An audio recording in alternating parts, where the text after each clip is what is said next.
Mil gracias. Los libros recogen el trabajo que he venido realizando en los últimos 40 años, básicamente en dos frentes.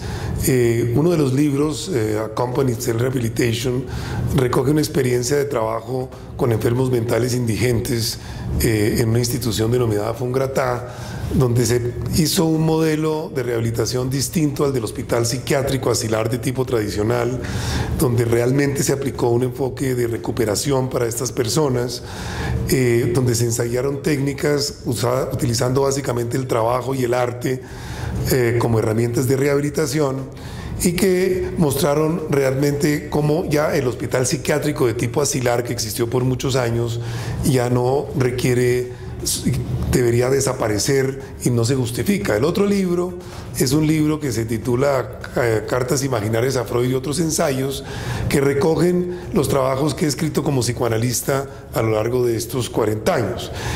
Lo que une a los dos libros, de alguna manera, es el tema de la mente, que es un tema tan importante, pero que vive en permanente riesgo de extinción, porque la mente es un concepto que es combatido un poco desde la biología y a veces desde la teología. Es un poco un concepto que existe entre el cerebro y el alma, pero que es tan importante de reivindicar para realmente avanzar en la comprensión científica de estas personas.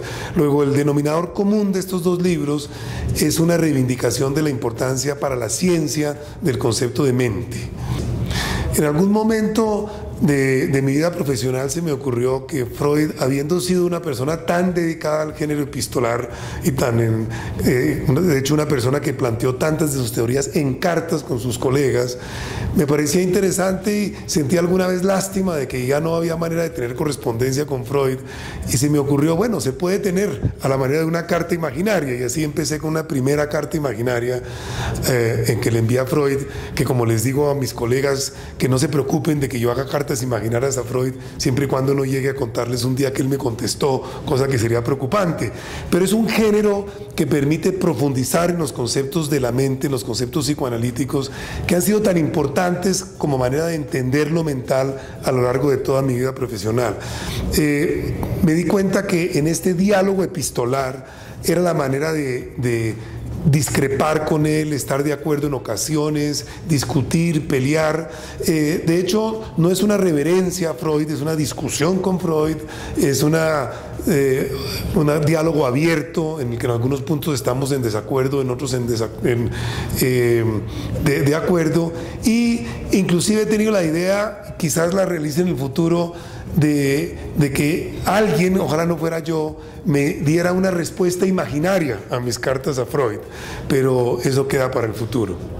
Claramente ambos se complementan. Pienso que esa es la importancia del lanzamiento simultáneo, porque ambos se complementan.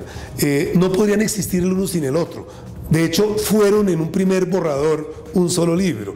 Creo que esta pregunta me permite aclarar eso. No es posible entender bien uno de los libros sin ir casi que leyendo simultáneamente el otro. De hecho, es la recomendación con estos dos libros. Quiero invitar mucho no solamente a los profesionales de la salud mental, sino estos dos libros están dirigidos mucho a los beneficiarios últimos de estos temas, a los llamados pacientes, a las personas con sufrimientos y enfermedades mentales graves. Están escritos de una manera que es asequible al público en general. De hecho, es la intención, de hecho, es la invitación, y los libros contienen una filosofía que cambia el modelo tradicional del asilo para un nuevo enfoque de la enfermedad mental sin estigmas, realmente enfocado a la recuperación de las personas y no simplemente a la custodia de los pacientes como enfermedad mental, como ocurría anteriormente. Las dos personas que presentan hoy los libros son para mí motivo de mucho orgullo y de mucho agradecimiento. La profesora Courtney Harding, que presenta el libro sobre autoritación acompañada, es la persona pionera en lo que en psiquiatría se llama el enfoque de recuperación en salud mental, que es aquel enfoque que quiso ya abandonar esa antigua época psiquiátrica en que los pacientes morían en grandes asilos y habían unos pronósticos condenatorios en que era una enfermedad incurable. Courtney Harding mostró, primero con una serie de investigaciones y posteriormente en la práctica, cómo estas personas se pueden recuperar y que la razón por la que no se recuperaban antiguamente no era por la enfermedad misma, sino por el tratamiento. Era el tratamiento equivocado, axilar, el que hacía que estas personas no se recuperaran. Luego, que una persona de la autoridad en estos temas como Courtney Harding presente el libro sobre autorrealización acompañada es un motivo que a mí me honra profundamente. El caso del profesor Miguel Gutiérrez es una persona con la que compartimos un grupo de estudio acerca de estos temas de psicoanálisis y de la interacción entre el psicoanálisis y la enfermedad mental grave, cosa que no es tan frecuente. Se ha pensado que el psicoanálisis se aplicaba únicamente a otro tipo de enfermedades. Nosotros en nuestra experiencia, y el profesor Gutiérrez conoce también eso y ha sido muy pionero en ello, ve cómo las ideas psicoanalíticas, inclusive la técnica psicoanalítica, es aplicable a personas con graves enfermedades mentales. Y es también la primera vez que nosotros logramos aquí realmente tener un modelo que muestra que el psicoanálisis puede llegar a toda la población, y no solamente a toda la población, sino aún a la población claramente no beneficiada, como son los habitantes de calle, que son los beneficiarios de nuestro programa. Luego rompe un poco con esa idea elitista del psicoanálisis de que sería únicamente utilizable en personas con grandes recursos económicos. Estos dos textos me dejan una enseñanza de humildad, en el sentido de que todo lo que ustedes ven todos los hallazgos nuestros realmente son hallazgos por los pacientes. Lo único que nosotros hicimos, lo único que yo personalmente hice, creo, fue saber a lo largo de mi vida realmente cómo se escuchan los pacientes. Los pacientes saben qué es la enfermedad mental y ellos tienen adentro de ellos la respuesta a cómo es la curación. Lo único que nosotros hicimos en el fondo con estas técnicas que han sido exitosas es escuchar bien a los pacientes, pues adentro de ellos está contenida la salida a su problema. Lo que pasa es que típicamente no se les escucha. Pero eso pienso yo que es lo que la enseñanza mayor que yo tuve en todos estos años, es entender que uno no tiene la solución. Los médicos, los llamados expertos, no tenemos la solución. Las soluciones a los problemas están dentro de las personas que sufren. Lo único que tenemos que desarrollar nosotros es la capacidad de escuchar al que sufre, y él le da a uno la solución, y máximo lo que uno debe hacer es acompañarlos en ese proceso de recuperación.